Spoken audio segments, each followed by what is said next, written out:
आवाज़ विशेष कार्यक्रम में आपका स्वागत है। और विशेष में आज हमारे साथ हैं अम्बेडकराइट पार्टी ऑफ इंडिया के नेशनल प्रेसिडेंट विजय मानकर साहब। विजय मानकर साहब अम्बेडकराइट पार्टी ऑफ इंडिया के नेशनल प्रेसिडेंट तो है, लेकिन उनका अपना जो काम है वो एक एकेडमिशियन है, वो एक तत्ववेत्ता ऐसे भी हैं कि जो जीवन के अलग अलग पहलुओं पर रिसर्चेबल काम करके उसमें से जो चीज़ें निकल कर आती हैं उन चीज़ों को पुस्तकों के रूप में भी हम सबके सामने लेकर आते हैं। विशेष रूप से भारत सरकार को बहुत सारे चार्टर जो कि नए भारत के निर्माण में क्या भूमिका हो सकती है और किस तरह की स्ट्रेटेजी को अपनाना चाहिए, ये चार्टर भी विजय मानकर साहब बार बार भारत को देते रहते हैं, संसद को, पार्लियामेंट को पहुंचाते रहते हैं। आज एक विशेष बातचीत उनसे करना चाह रहे हैं क्योंकि एक सवा तीन दशक का समय हम कह सकते हैं कि शिक्षा के संदर्भ में नए गाइडलाइन इस वक्त आए हैं और ये गाइडलाइन नई शिक्षा नीति के नाम से आए हैं। राष्ट्रीय शिक्षा नीति के नाम से इसको बड़ा प्रचारित किया जा रहा है और ये भी कहा जा रहा है कि ये शिक्षा के क्षेत्र में आमूलाग्र परिवर्तन लेकर आया है। इस बात को इस रूप में भी समझना बहुत ज़रूरी है कि शिक्षा ये हमारे यहाँ पीढ़ियों के निर्माण में बड़ा ही महत्वपूर्ण रोल अदा करते हैं और इस दृष्टि से अगर देखा जाए तो शिक्षा नीति पर चर्चा होना बड़ा आवश्यक है। हम बातचीत करेंगे विजय मानकर साहब से। मानकर साहब, कार्यक्रम में आपका स्वागत है। धन्यवाद। मानकर साहब, यहाँ से समझना चाहता हूँ कि आपका काम जो है वो तो अलग अलग क्षेत्रों में होता है, लेकिन आपने भी नई शिक्षा नीति को ज़रूर स्टडी किया होगा। मैं ये समझना चाह रहा हूँ कि इस शिक्षा नीति की ओर आप किस रूप में देख रहे हैं? देखिए, जो न्यू एजुकेशन पॉलिसी 2020 है जी, ये उसका डॉक्यूमेंट है जो भारत सरकार ने डिक्लेयर किया हुआ है।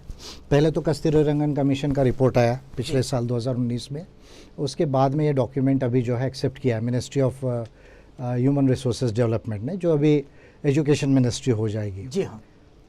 देखिए, 1986 का जो पॉलिसी था और ये अभी 220 का जो है जो पॉलिसी है, जी जी तो लगभग 45 साल बाद जो है 44-45 साल बाद ये नया शिक्षा नीति आया है और 21वीं शताब्दी का ये जो है वो पहला शिक्षा नीति है जी। उस लिहाज से यदि मैं देखूँ तो मैं इसको 50-50 कहूँगा। इसमें बहुत सारी अच्छी बातें हैं, लेकिन कुछ बातें ऐसी है जो मैं समझता हूँ कि सीरियस वीकनेसेस है और ये सीरियस वीकनेसेस इसकी अच्छी बातों को ओवर पावर कर सकती है और इसका आउटकम जो है वो कुछ और आएगा। अच्छा, अच्छी बात आप किसको कहेंगे? देखिए, अच्छी बातें अगर मैं कहूँ तो बहुत सारी 8-10 अच्छी बातें हैं इसमें। जैसे आंगनवाड़ी से लेकर जो है अभी ब्रेकफास्ट को ऐड किया गया है मिड डे मील्स के साथ में। बिल्कुल। फिर 3 years to 18 years जो है 5-3-3-4 का जो है वो पैटर्न लाया गया है।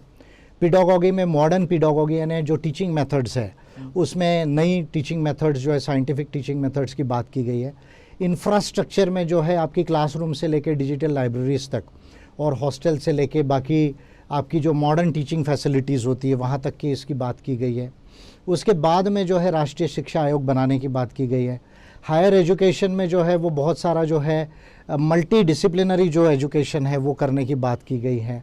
मैं ये समझता हूँ कि मोटे मोटे तौर पे और सबको शिक्षा हो ये बात कही गई है और प्रॉफिट के लिए शिक्षा नहीं है। पहली बार ये कहा गया है कि पब्लिक गुड के लिए है, ये एक अच्छी बात है। और जो 100 यूनिवर्सिटीज़ को जो है जो वेलकम किया है टॉप की अब्रॉड की, ये सब तमाम मैं समझता हूँ कि ये अच्छी बातें हैं। यदि इस बात को अगर मैं थोड़ा सा समझ रहा हूँ आप ही की बात से कि अभी तक मिड डे मील का जो भी कोई रिजल्ट रहा शिक्षा में, मैं इसको इस दृष्टि में समझना चाह रहा हूँ कि क्या मिड डे मील के साथ अब अगर ब्रेकफास्ट को जोड़ दिया जाएगा तो शिक्षा में सुधार होगा? देखिए, केवल उससे सुधार नहीं होगा और ये नीति भी वैसा नहीं कहती है। हाँ। लेकिन जो है देखिए, न्यूट्रिशन इज़ वेरी इंपॉर्टेंट क्योंकि कॉग्निटिव डेवलपमेंट जो ब्रेन का है उसमें अगर न्यूट्रिशन नहीं होगा तो आपका जो है वो हाइपोग्लाइसेमिया जिसको कहते हैं, हाइपोग्लाइसेमिया यानी शुगर की कमी होती है ब्रेन में। अगर बच्चा सुबह स्कूल में जाता है और अगर उसको ब्रेकफास्ट नहीं मिलेगा तो हाइपोग्लाइसीमिया के स्टेज में जो है वो अटेंटिव नहीं होगा। तो मैं समझता हूँ कि एक अच्छा scientific medical point of view से अच्छा पार्ट है कि वो आए तो उसको ब्रेकफास्ट मिले। पर ब्रेकफास्ट में आप उसको क्या दे रहे हैं ये इंपॉर्टेंट है। आप उसको केवल वेज दे रहे हैं या साथ में नॉन वेज भी दे रहे हैं, ये इंपॉर्टेंट है। जी, एक दूसरी बात मैं समझ रहा हूँ, जैसा आपने कहा कि भाई हमारा जो वर्तमान पैटर्न है 10+2+3 इसको 5+3+3+4 में जो बदला जा रहा है, इसको हम क्या कहें कि ये सिर्फ एक ढांचागत बदलाव है या फिर ये जो बदलाव हो रहा है इस बदलाव को हम मूल्यात्मक भी बदलाव समझेंगे? ये एज ग्रुप को लेकर उन्होंने किया है 533+4 जो है, यानी 3 साल से लेकर 18 साल तक के। तो वो जो है उसका जो अंडरस्टैंडिंग होता है, जो उसका एज ग्रुप में जो मेंटल डेवलपमेंट होता है, हाँ। उस लिहाज से क्या एजुकेशन देना चाहिए उसको, वैसा जो है उसको primary, pre primary, then primary and जो मिडिल स्कूल है एंड हायर स्कूल जो है, और फिर हायर एजुकेशन है जो 18 साल के बाद में, तो उसको ध्यान में रख के एज का क्लासिफिकेशन है ये। लेकिन इसके साथ में ये जो कहा जा रहा है कि छठी कक्षा के बाद में बच्चों को व्यावसायिक पाठ्यक्रम की ओर, वोकेशनल एजुकेशन की ओर मोड़ दिया जाएगा, वो भी एक उनके पास में स्किल एजुकेशन होगा। आपको क्या लग रहा है कि इसका कोई अल्पकालीन दीर्घकालीन कैसा प्रभाव देखते हैं आप? देखिए, skill education is something different. Skill education तो जो हायर लेवल के स्किल्स होते हैं, जैसे आपको कंप्यूटिंग का स्किल हो, कैलकुलेटिंग स्किल्स हो, या जिसको सॉफ्ट स्किल्स बोला जाता है, कम्युनिकेशन स्किल्स है, ये एक डिफरेंट स्किल्स है जो हायर एजुकेशन के साथ क्लब किए गए हैं। जो आप वोकेशनल या आर्ट एजुकेशन की बात कर रहे हैं, वो एक सब्जेक्ट रहेगा केवल उसमें का, यानी ऐसा नहीं कि आपके पूरे सब्जेक्ट्स डाइवर्ट कर दिए जाएंगे, उसमें एक सब्जेक्ट ऐड किया जाएगा जिसमें वोकेशनल एजुकेशन दिया जाएगा, जो 12वीं तक के एक ना एक स्किल आपको जो है वोकेशनल, इसमें कोई भी आप ले लीजिए, पेंटिंग ले लीजिए, इलेक्ट्रिशियन ले लीजिए, कारपेंट्री ले लीजिए, वहाँ तक एक स्किल हर एक को आएगा, ये उनका मकसद है। लेकिन पूरा एजुकेशन इनकम्प्लीट हो ऐसा ये शिक्षा नीति नहीं कहती है। इसका प्रभाव कैसा देखेंगे, मतलब क्या फ़ायदा हो सकता है इसका, दीर्घकालीन या फिर अल्पकालीन क्या फ़ायदा होगा? देखिए, मेरा ये क्लियर मानना है कि जब तक भारत में 70-80% से ज़्यादा लोग हायर एजुकेशन नहीं लेंगे, जैसे चाइना में हो गया, साउथ कोरिया में हो गया, या मोस्टली जो डेवलप्ड नेशन है वहाँ तो 90% से ज़्यादा हायर एजुकेशन में लोग हैं, तब तक कि हम जो knowledge driven and innovation driven economy बनना है वो नहीं बन पाएंगे। जो हमको पहले 3 इकोनॉमी में आने की बात यह शिक्षा नीति भी कहती है, उसके लिए आपको knowledge and innovation driven economy होना पड़ेगा। उसके लिए आपको 80-90% लोग हायर एजुकेशन में लगेंगे, और ये शिक्षा नीति कहती है कि 2030 तक केवल 50% लोग हायर एजुकेशन में रहेंगे। यहाँ एक डिफेक्ट्स है, जो मैं डिफेक्ट्स की बात कर रहा था, वो मैं कुछ डिफेक्ट्स आपको बता रहा हूँ कि 2030 तक भी हम बात करें केवल जो है वो 50% होंगे। अभी भी हम नहीं कह रहे कि 70% 80% हायर एजुकेशन में होंगे। तो वोकेशनल एजुकेशन का स्किल आना कोई बुरी बात नहीं है, पर हायर एजुकेशन की तरफ में जो चैनलाइजेशन है वो प्रॉपर होना चाहिए। फिर अगर ये बात है कि अगर नई शिक्षा नीति भी 2030 तक ये चित्र देखती है कि मात्र 50% लोग हायर एजुकेशन में हो गए, तो फिर इस नीति का क्या मतलब निकला है? देखिए, मैं इसके जो डीमेरिट्स है, इसके डीमेरिट्स बहुत ज़्यादा है ये शिक्षा नीति के, और बहुत बड़ा एक्सपेक्टेशन था कि काफ़ी दिनों बाद एक बहुत वाइडर कंसल्टेशन हुआ, और कस्तूरी रंगन जो है वो स्वयं जो एक साइंटिस्ट रहे हैं इसरो के अंदर में, तो स्पेस साइंस एस्ट्रोनॉमी में उनका ये रहा है, रिसर्च रहा है, तो ऐसा लगता था कि एक बहुत रेडिकल जो है वो नीति आएगी। देखिए, इसमें 5-6 ऐसी चीज़ें हैं जो मैं समझता हूँ कि पूरी नीति को ख़राब कर सकती है। एक, आज भी हम इंग्लिश में पढ़ाने की बात नहीं कर रहे हैं, मैं समझता हूँ कि सबसे बड़ा सेंट्रल इशू है। बिल्कुल, वो तो कहा जा रहा है कि मातृभाषा में जो है पढ़ाने की बात हो रही है, इंग्लिश को जो है वो पीछे ले जाने की बात हो रही है। अब जब हम मातृभाषाओं की बात करें, उसमें भी ट्राइबल लैंग्वेजेस को इग्नोर किया जा रहा है, ये एक इंपॉर्टेंट बात है। अभी मैं आपको एक उदाहरण देता हूँ, तुड़ू भाषा है मैंगलोर के बॉर्डर पे, केरला के बॉर्डर पे लाखों लोग तुड़ू बोलते हैं, भीली 90 लाख लोग बोलते हैं, गोंडी लगभग 40 लाख लोग बोलते हैं, मुंडारी हो जो है वो लगभग जो है वो 30 लाख लोग बोलते हैं, लेकिन संस्कृत 16,000 लोग भी नहीं बोलते हैं। लेकिन संस्कृत को प्रमोट करने की बात हो रही है, लेकिन बाकी भाषाओं को नहीं हो रही। दूसरा, अननेसेसरी एम्फेसिस ऑन लैंग्वेज, कि भाई हम हर चीज़ का जो है ट्रांसलेशन करेंगे लैंग्वेज में। अभी फॉर एग्जाम्पल यदि मैं कहूँ कि क्वांटम ये जो वर्ड है, quantum physics, quantum mechanics, quantum gravity जो है, अभी ये साइंस के वर्ड है। अभी हमारे पूरे इंडियन फिलॉसफी में, इंडियन नॉलेज में अष्टकला या उसके साथ में परमाणु, ये 2 वर्ड है, क्वांटम वर्ड ही नहीं है। अब क्वांटम के लिए आप कौन सा हिंदी, इंग्लिश या तमिल, तेलुगु का वर्ड लाएंगे? तो जब तक आप इंग्लिश में डायरेक्टली नहीं पढ़ेंगे, जो दुनिया कह रही है कि 20% से ज़्यादा इंग्लिश जो ऑलरेडी वर्ल्ड के अंदर है, हमारे भारत में 10% से ज़्यादा लोग इंग्लिश पढ़ रहे हैं, और 2030 तक 40% भारत की आबादी इंग्लिश बोलने वाली होने वाली थी। उसको पीछे ले जाने का एजेंडा इसमें दिख रहा है, भाषा को लेकर। एक पॉइंट जो है, मैं समझता हूँ और वीकनेसेस इसके मैं आगे बताता हूँ। एक और बात मैं पूछना चाह रहा हूँ कि जैसा एक कहा जा रहा है कि जो यूनिवर्सिटीज़ का एफिलिएशन सिस्टम है, कॉलेजेस का उसको बंद किया जाए और जहाँ जहाँ कॉलेजेस हैं टाउन लेवल पर, डिस्ट्रिक्ट लेवल पर, उन कॉलेजेस का एक क्लस्टर बनाकर उन्हीं को यूनिवर्सिटी में कन्वर्ट कर दिया जाए। आपको क्या लगता है कि रूरल इंडिया का जो हायर एजुकेशन है वो इससे क्या प्रभावित होगा? देखिए, इसमें स्पेशल एजुकेशनल जोन्स की बात की गई है। जैसे स्पेशल इकोनॉमिक जोन्स है, वैसे स्पेशल एजुकेशनल जोन्स होना चाहिए, ये बात की गई है। कॉर्पोरेट्स के कंट्रोल में नहीं, इसमें ये नीति को पढ़ के अपेरेंटली तो ऐसा नहीं लगता है, क्योंकि ये नीति ये कह रही है कि भाई education is a public good. ये पहली बार कहा गया है कि ये भाई ये जनहित का है, एजुकेशन जो है वो सार्वजनीन होता है और प्राइवेटाइजेशन नहीं होना चाहिए। इसके लिए उन्होंने स्पेशली कहा है कि भाई इसके लिए चेक्स एंड बैलेंसेस होंगे इस नीति के अंदर में, यानी जो गवर्निंग काउंसिल्स वगैरह उनके ऊपर कुछ एक्शंस होंगी। इवन जो है राइट टू एजुकेशन एक्ट जो है उसको अमेंड करके 12वीं तक के एजुकेशन को गारंटी किया जाएगा, ये भी ये नीति कहती है। तो देखने से ऑन पेपर तो बिल्कुल नहीं लगता है कि ये नीति हो। और 6% तक बजट जो है वो सेंटर और स्टेट मिला के बढ़ाना चाहिए, ये नीति कहती है। 20% ऑफ ऑल पब्लिक एक्सपेंडिचर खर्चा होना चाहिए, ये नीति कहती है। लेकिन इसमें दूसरे जो बहुत सारे पहलू है जो मैं कह रहा हूँ कि वीकनेसेस है, कि जैसे आप जो है लैंग्वेज के साथ में बहुत सारा tradition, culture, value, arts, language इसकी बात की जा रही है। तो मैं समझता हूं कि आप जो है वो साइंस एंड टेक्नोलॉजी और ह्यूमैनिटी को पढ़ाने की जो बात है, देखिए कोई भी शिक्षा नीति जब तक साइंस, टेक्नोलॉजी और ह्यूमैनिटी पे नहीं होगी तब तक वो जो है वो सक्सेसफुल नहीं हो सकती, ये मेरा क्लियर मानना है। अभी आपको लैंग्वेज की बात मैं कहता हूँ, अभी आप संस्कृत पढ़ाएंगे या मान लीजिए कोई भी इंडियन लैंग्वेज पढ़ाएंगे, कंप्यूटर क्वांटम कंप्यूटिंग की जो लैंग्वेज है वो बिट्स एंड क्यूबिट्स है। अब जब इंसान सोच रहा है कि भाई एक्स्ट्रा टेरेस्ट्रियल यानी अगर कहीं पर दूसरे यूनिवर्स में, हमारे यूनिवर्स में कहीं और लाइफ मिलती है तो वो क्या भाषा होगी कम्युनिकेशन की, इस पर जब रिसर्च किया गया तो साइंटिस्ट लोगों ने ये पाया कि भाई वो लैंग्वेज कोई भी लैंग्वेज नहीं होगी धरती की, इंग्लिश भी नहीं होगी। No human language can communicate with them. क्यों? क्योंकि वो पोस्ट बायोलॉजिकल स्टेट में हो सकते हैं, जिसको कहा जाता है, जिसको हम कहते हैं ट्रांस ह्यूमनिज्म, यानी आर्टिफिशियल इंटेलिजेंस उनके साथ लगा होगा। तो वो जो है हमारी जो कल्चर से जो लैंग्वेजेस निर्माण हुई है, हमारी सारी लैंग्वेजेस कल्चर और सोशियोलॉजी से निर्माण हुई है, उससे वो कम्युनिकेशन ही नहीं होगा, वो साइंटिफिक लैंग्वेजेस होंगी। तो हम ये जो भाषाएं खोदने की जो बात कर रहे हैं, या राष्ट्रीय शिक्षा आयोग बनाया, उसमें SC ST OBC की जो मिनिस्ट्रीज है या SC ST OBC कमीशंस है, उनका रिप्रेजेंटेशन नहीं है, माइनॉरिटीज़ के मिनिस्ट्री और कमीशन का उसमें रिप्रेजेंटेशन नहीं है। ये सीरियस लूप होल्स है इसके अंदर में। आप जो है सोशो एजुकेशनल जो डिप्राइव्ड ग्रुप्स है उनकी बात कर रहे हैं, उनको स्कॉलरशिप और सपोर्ट देने की बात कर रहे हैं, पर रिजर्वेशन कोटे का क्या स्टेटस होगा ये नीति क्लियर नहीं बोल रही है। फिर एंटी डिस्क्रिमिनेशन ऑफिसर जो होना चाहिए, जो हम देखा कि कॉलेज स्कूल्स में जो है यूनिवर्सिटीज़ में भेदभाव हो जाता है, रोहित वेमुला ने सुसाइड किया था उसके वजह से, वो चीज़ वही सॉल्व होनी चाहिए एंटी डिस्क्रिमिनेशन ऑफिसर के रूप में।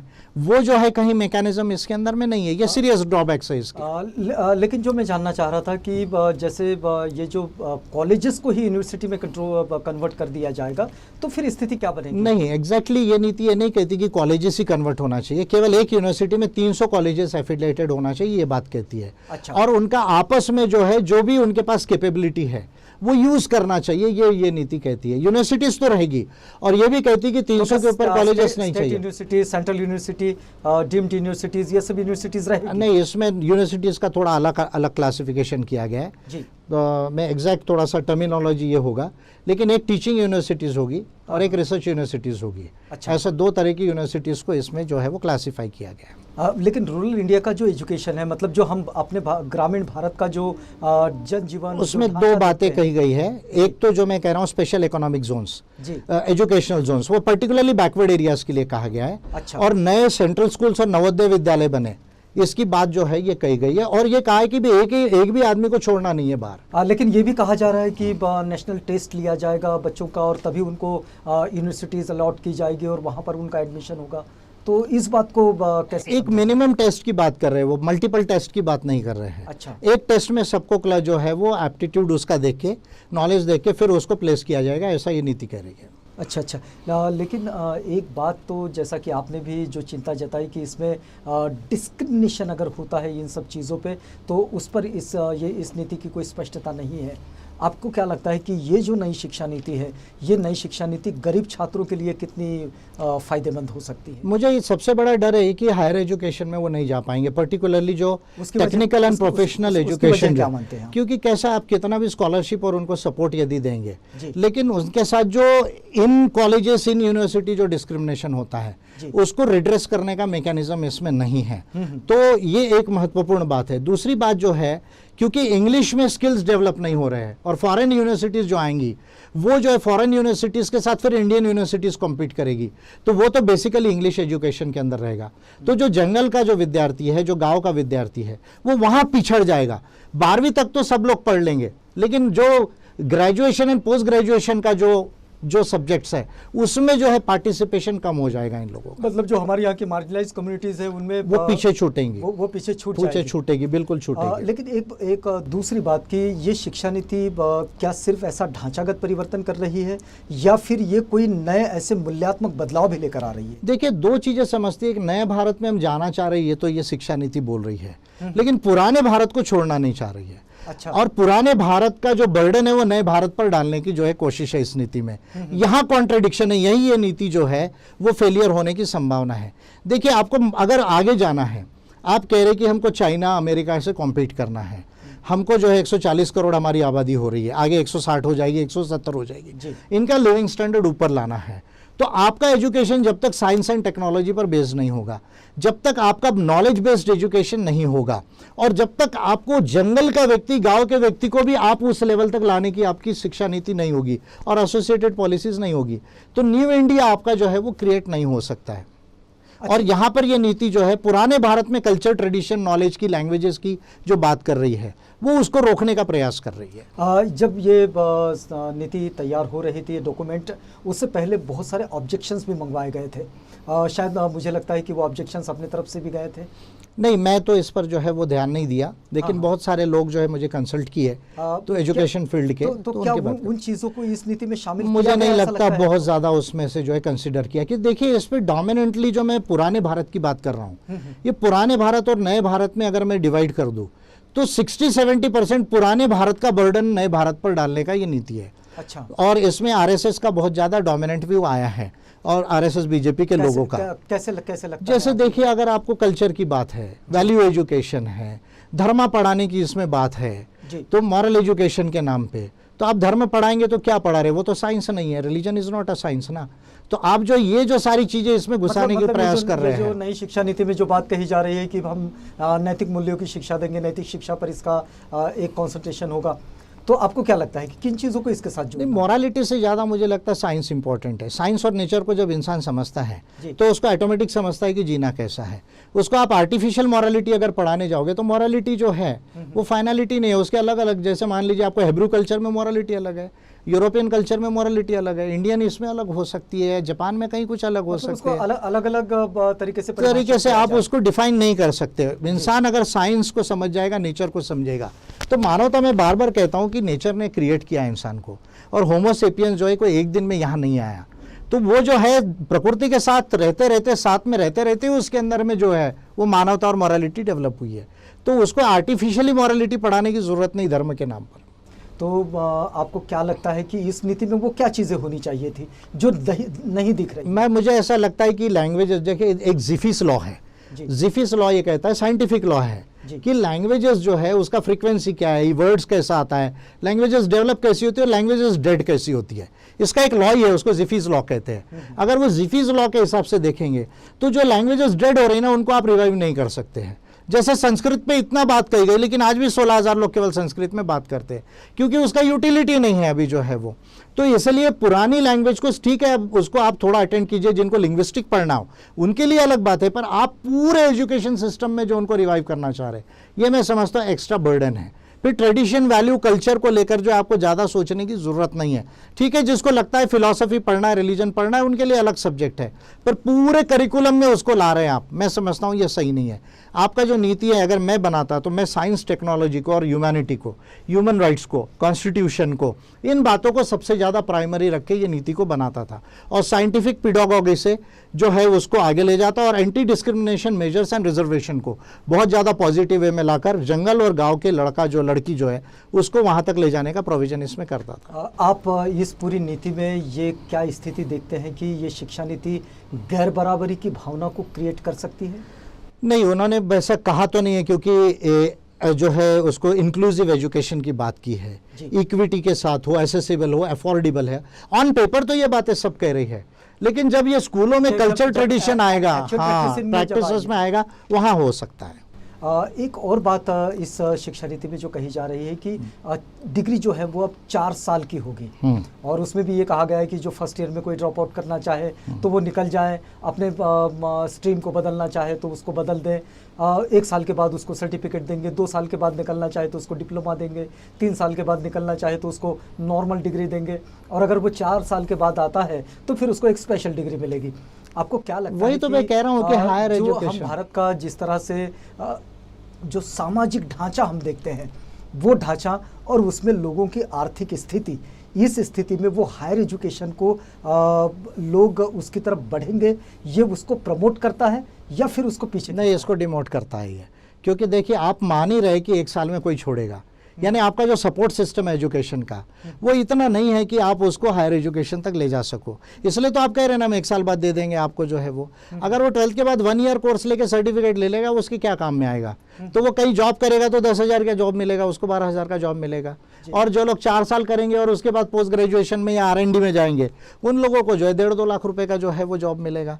तो मैं समझता हूँ कि ये शिक्षा नीति में इनहेरेंट ये मान लिया है कि भाई हम लोग सब लोगों को हायर एजुकेशन की तरफ नहीं ले जा सकते, पर वो ओपनली नहीं कह सकते, इसलिए ये जो है उन्होंने एग्जिट स्कीम बनाई है। अच्छा। ये एग्जिट स्कीम है इसकी, मतलब ये दूसरा रास्ता है हायर एजुकेशन में जो है। क्योंकि इसलिए मैं कह रहा हूँ कि अभी भी हम कह रहे हैं कि केवल 50% हायर एजुकेशन क्यों 2030 तक, क्यों आज हम नहीं कह रहे कि भाई हम 2030 तक 70-80% करेंगे और 2035-40 तक जो है हम लोग जो है 100% तक हायर एजुकेशन ले जाएंगे। क्योंकि देखिए 2046 तक आर्टिफिशियल इंटेलिजेंस ह्यूमन इंटेलिजेंस को क्रॉस कर लेगा, ये बिल्कुल साइंस में रिसर्च हो गया है। जब आर्टिफिशियल इंटेलिजेंस जो है वो अगर मान लीजिए ह्यूमन इंटेलिजेंस को क्रॉस करता है, और अगर इंसानियत ऐसी कोई पॉलिसी पे जो है वो डिसाइड करती है, यूनाइटेड नेशंस और बाकी जो एजेंसीज है कि ठीक है आर्टिफिशियल इंटेलिजेंस का यूज जो है केवल मशीन्स में नहीं करना है, इंसान में भी किया जा सकता है सपोज, तो you will enter a phase of post humanism, जिसको कहा जाता है post humanism, post biological stage कहा जाता है इसको, जहां इंसान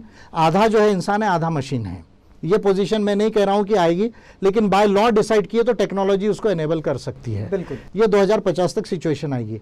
अब ये कह रहे कि हमारी शिक्षा नीति 2040 में ही फुल स्विंग में आएगी, और वहां पे भी ये हायर एजुकेशन 100% की बात नहीं कर रहे, वहां पर भी साइंस टेक्नोलॉजी की बात फुल्ली नहीं कर रहे, वहां भी ये रामबान की बात कर रहे हैं। तो फिर ये कैसा कॉन्ट्रडिक्शन है नए भारत और पुराने भारत का? तो मैं समझता हूँ ये विजन जो है वो क्लियर नहीं है उनका। एक जो कहा जा रहा है कि भाई नया भारत जो बनाने की जैसा आप बात कर रहे हैं, लेकिन ये फुलफिल होने की संभावना कम ही नज़र आती है। एक जो स्थिति हम देखते हैं कि भाई छात्रों को अगर देखें तो यही इस नए भारत के निर्माण की वो नींव हो सकते हैं, वो आधारशिला हो सकते हैं जो इसमें काम करेंगे। लेकिन अगर ये ही हायर एजुकेशन की ओर नहीं जा पाएंगे तो फिर स्थिति क्या बनेगी? तो फिर वही है जो वर्ना सिस्टम का मॉडर्न सिस्टम है वो रहेगा कि जो SC ST OBC माइनॉरिटीज़ के लोग हैं, गांव के जंगलों के जो लोग हैं, महिलाएं हैं, वो जो है 10,000 20,000 रुपये कमाए केवल, और जो बाकी जो 15-20% लोग हैं वो हायर एजुकेशन लेके टॉप जॉब्स और टॉप सर्विसेज और टॉप कंपनीज में रहे। वही इसका अल्टीमेट रिजल्ट आएगा। तो क्या ये माना जाए कि नई शिक्षा नीति अगर अपने उद्देश्य को अगर पूरा नहीं कर सकी तो वो एक नए सिरे से उस पुरातन भारत को लेकर आ जाएगी? एकदम तो हम नहीं कह सकते, लेकिन पुराना और नया साथ साथ रहेगा, और पुराने का बर्डन ज़्यादा रहेगा नए के ऊपर में। अच्छा, मतलब वो नया दिखेगा नहीं? नया जो है वो साकार नहीं हो पाएगा नया भारत इसमें, क्योंकि नया भारत का जो विजन है उनका वो साइंस एंड टेक्नोलॉजी पे नहीं है, ह्यूमैनिटी पे नहीं है, ह्यूमन राइट्स पर नहीं है, कॉन्स्टिट्यूशन पर नहीं है। वो क्लियर समझता है इस शिक्षा नीति से, जिस पर वो होना चाहिए। यस, तभी नया भारत होगा। लेकिन अभी ये भी कहा जा रहा है कि ये पूरा डॉक्यूमेंट नहीं है। जो डॉक्यूमेंट अभी आया है वो एक जिसको ऊपरी तौर का डॉक्यूमेंट कहा जाएगा, ये लगभग 400-450 पेज का डॉक्यूमेंट है शिक्षा नीति का। आपको क्या लगता है कि क्या ये चीज़ें आगे हो? तो देखिए, कस्तूरी रंगन कमीशन का जो रिपोर्ट है जी, वो लगभग 400 पेजेस है, और अभी ये जो इन्होंने डिक्लेयर किया है ministry of human resources development ने, जो भी एजुकेशन मिनिस्ट्री होगी, ये 66 पेजेस का है, और ये उसी में से लिया गया है that was the report given by the Kasturi Rangan commission to the government of India, और उसी में से एक्सट्रैक्ट किया है इन्होंने। और फिर इसमें इन्होंने 5-5 साल में हम रिव्यू करेंगे ऐसा भी इन्होंने कहा है, और इसमें थोड़ा सा हम चेंजेस भी करेंगे, ये बात उन्होंने कहा है। लेकिन अभी जो हमारे आगे आया है, मैं समझता हूँ वो एक बिल्कुल वाइट पेपर ऐसा मानना चाहिए हमने उसको। अभी इसके ऊपर लॉ बनेगा, जैसे आरटीई अमेंड हो रहा है। बड़े बदलाव की कोई संभावना नहीं, बहुत मेजर नहीं है, सपोर्टिव लॉज रहेंगे बस इसमें अभी। अच्छा, जो अभी इसके बाद में आएंगे। अगर हम अगर देखें कि भाई इस पूरी हमारी इस बातचीत को अगर यहाँ पर समेटना है, यहाँ इसको खत्म करना है, तो आप क्या कहेंगे?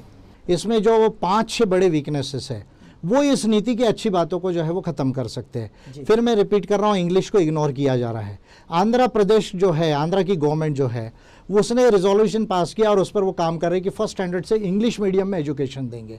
वर्ल्ड में देखिए, चाइना 2001 से आगे, आज जो है चाइना जो है 2001 से आगे जो है वो इंग्लिश एजुकेशन को प्रमोट करके, जो गांगकाओ उनका एजुकेशन सिस्टम है उसमें इंग्लिश को भी जो है वो एप्टीट्यूड को टेस्ट किया जाता है उनको, जिसको इंग्लिश प्रोफिशिएंसी बोले जाते हैं। आज साइंटिफिक जितने साइटेशंस है वो 90% से ज़्यादा इंग्लिश लैंग्वेज में होते हैं, और दुनिया की ऐसी शायद ही कोई कंट्री है जहाँ इंग्लिश नहीं बोली जाती है। 50 देशों की ऑफिशियल लैंग्वेज इंग्लिश है, प्लस यूरोपियन यूनियन की जो 28 देश है, 27-28 देश, उनकी भी official language one of the language English है, और यूएन में भी one of the official language जो है वो इंग्लिश है, plus English is a language of diplomacy. तो साइंस, टेक्नोलॉजी और नॉलेज की भाषा जो है वो इंग्लिश है। तो आप मदर टंग पढ़ाइए, रीजनल लैंग्वेज पढ़ाइए, लेकिन मीडियम ऑफ इंस्ट्रक्शन आपका इंग्लिश यदि नहीं होगा तो आप पीछे जाएंगे। ये इसका एक बहुत बड़ा डीमेरिट है। दूसरा, कल्चर, ट्रेडिशन, वैल्यूज़ की जो बात जो है, धर्मा वगैरह की, संस्कृत की, ये जो कह रही है, इसका डीमेरिट है। तीसरा, भाषाओं पे बहुत ज़्यादा एम्फेसिस है। मुझे लगता है कि भाषाएं ठीक है, आपको 2 भाषाएं 3 भाषाएं भी आए तो सफिशिएंट है। अगर आप इंग्लिश में प्रोफिशिएंट है, हिंदी में प्रोफिशिएंट है, और मराठी में ना भी हो या तेलुगु तमिल में ना भी हो तो सफिशिएंट है। या आप मान लीजिए इंग्लिश हिंदी में हो और साथ में मुंडारी आ जाए आपको या गोंडी आ जाए तो सफिशिएंट है। तो लैंग्वेजेस के रिवाइवल का जो प्रोजेक्ट है, मैं समझता हूँ वेस्टेज ऑफ टाइम है। ये दूसरी बात है इसके अंदर में। तीसरा, जो SC ST OBC माइनॉरिटीज़ है, या जो ग्रामीण क्षेत्र के और जंगल क्षेत्र के लोग हैं, उनके लिए एंटी डिस्क्रिमिनेशन ऑफिसर्स और मेजर्स इसमें नहीं है। राष्ट्रीय शिक्षा आयोग ये पूरी तरह से रिप्रेजेंटेटिव नहीं है। ये इसके बहुत बड़े बड़े जो है वो डीमेरिट्स है, जो मैं समझता हूँ ये शिक्षा नीति को जो है वो अच्छा नहीं बनाते हैं।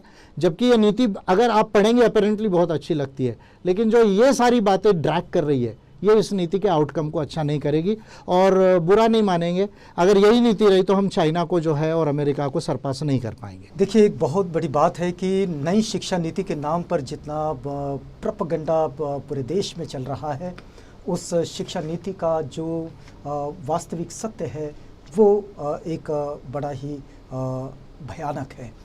उसको ये 2 दृष्टि पे देखना चाहिए कि जैसे अभी हम लोग इस बातचीत कर रहे थे, मानकर साहब एक बात कर रहे थे कि जब साउथ इंडिया का कोई छात्र है और वो नॉर्थ इंडिया में अगर पढ़ना चाहता है, उसने अगर मातृभाषा में अपनी स्टडी की है, तो वो वहाँ जाकर किस भाषा में अपना एजुकेशन आगे बढ़ाएगा, ये सवाल है, इसकी कोई स्पष्टता नहीं है। दूसरी बात यह है कि अगर मॉरल एजुकेशन बच्चों को देना है, बहुत अच्छी बात है, लेकिन अगर वो मानवतावाद के आधार पर नहीं होगा तो फिर उस एजुकेशन का, जो विज्ञानवाद के आधार पर नहीं होगा, तो उस एजुकेशन का मॉरल अपने आप में क्या होगा। तो मॉरल एजुकेशन का ही मॉरल डिमॉरल अगर होता होगा तो फिर इस एजुकेशन पॉलिसी का कोई खास मतलब नहीं निकलेगा। अभी तो ये शुरुआत है, 2023 से इसको इम्प्लीमेंट होना है। नए नए कानून आएंगे इसके अगेंस्ट में, जो इसके साथ इसको रन करने के लिए आएंगे। आगे आगे देखेंगे कि नई शिक्षा नीति नए भारत के निर्माण में क्या रोल अदा करती है। लेकिन विजय मानकर साहब के साथ इस बातचीत से ये बात तो बिल्कुल सामने आती है कि यदि मातृभाषा को प्रमोट करना है और उसको स्थान देना है, तो भारत की उन सभी भाषाओं को स्थान देना होगा जो भाषाएं भारत के ट्राइबल सेक्ट में बोली जाती है, और वो भी उनके कम्युनिकेशन की मातृभाषाएं हैं। हम इस बातचीत को यहाँ पर रोकेंगे। सर, आप हमारे साथ आए, हमसे बातचीत की, इस पूरी बातचीत के लिए आपका बहुत धन्यवाद। धन्यवाद। आप बने रहिएगा आवाज़ इंडिया के साथ, प्रोग्राम आगे भी जारी है।